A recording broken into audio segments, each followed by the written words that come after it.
Hi అందరికీ. మన పాత కథల్లో అంటే పురాణాల్లో దాగున్న సైన్స్ ఫిక్షన్ గురించి ఎప్పుడైనా ఆలోచించారా?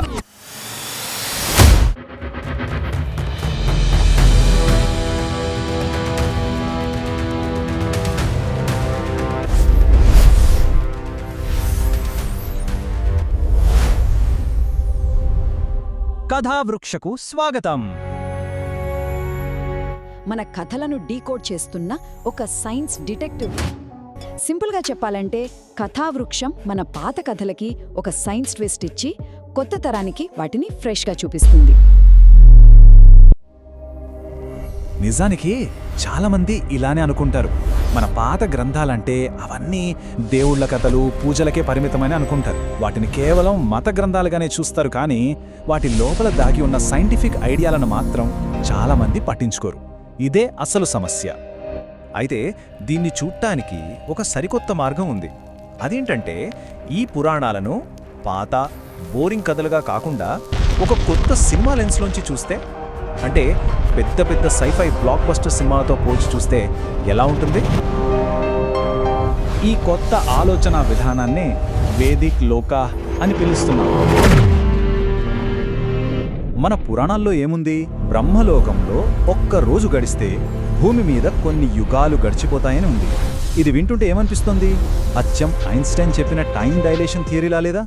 ఇప్పుడు హాలీవుడ్ సినిమాలు గొప్పగా చూపిస్తున్న ఈ కాన్సెప్ట్ని మన వాళ్ళు ఎప్పుడో వేల ఏళ్ల క్రితమే రాసేశారు. అంతేకాదు, ఒక మనిషిని ఏళ్ల తరబడి కదలకుండా ఒకే చోట ఉంచేసే టెక్నాలజీ, అంటే ఈరోజు మనం సస్పెండెడ్ యానిమేషన్ అంటున్న దాని గురించి కూడా ప్రస్తావనలున్నాయి. ఇప్పుడు సైఫై సినిమాల్లో చూపించే లేజర్ గన్స్, క్రయోస్లీప్ పాడ్స్ చూడండి. మన పురాణాల్లోని దివ్యాస్త్రాలు, కొన్ని శాపాలు కూడా దాదాపు ఇలాంటి ఎఫెక్ట్నే క్రియేట్ చేస్తాయి. అంటే మన పూర్వీకుల ఇమాజినేషన్ ఏ రేంజ్లో ఉండేదో అర్థం చేసుకోవచ్చు. సరే, ఇవన్నీ బాగున్నాయి.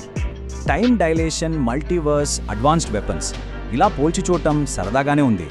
కానీ దీని వెనుకున్న అసలు ఉద్దేశం ఏంటి? ఎందుకు మనం గతాన్ని ఇలా డీకోడ్ చేయాలి? ఇక్కడ మనం అర్థం చేసుకోవాల్సింది ఏంటంటే, ఇదంతా కేవలం ఫన్ కోసం చేసే కంపారిజన్ కాదు. దీని వెనక ఒక పెద్ద లక్ష్యం ఉంది. అదే మన ప్రాచీన జ్ఞానానికి ఇప్పటి మోడర్న్ సైన్స్కి మధ్య ఒక బ్రిడ్జ్ కట్టడం. సో ఈ వేదిక్ లోకః ప్రాజెక్ట్ యొక్క మెయిన్ గోల్స్ ఏంటంటే, మన చరిత్రని, సైన్స్ని కలపడం. దీనివల్ల మన వారసత్వం పట్ల మనకు గర్వం కలుగుతుంది. ముఖ్యంగా యంగ్ జనరేషన్లో సైన్స్ పట్ల కొత్త ఆసక్తిని, క్యూరియాసిటీని పెంచడం. మనం ఇప్పటి వరకు చూసింది జస్ట్ ఒక చిన్న శాంపుల్ మాత్రమే.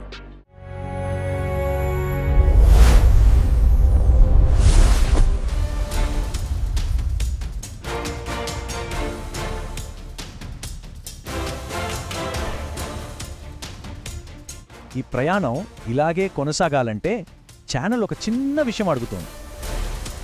ఛానల్ని ఇప్పుడే లైక్ చేసి సబ్స్క్రైబ్ చేసుకోండి. పురాణాలను దైవంగా పూజించండి అని చెప్పడం లేదు, వాటిని డీకోడ్ చెయ్యండి. మీ ప్రోత్సాహమే మా ఈ కథావృక్షాన్ని ఇంకా పెంచుతుంది.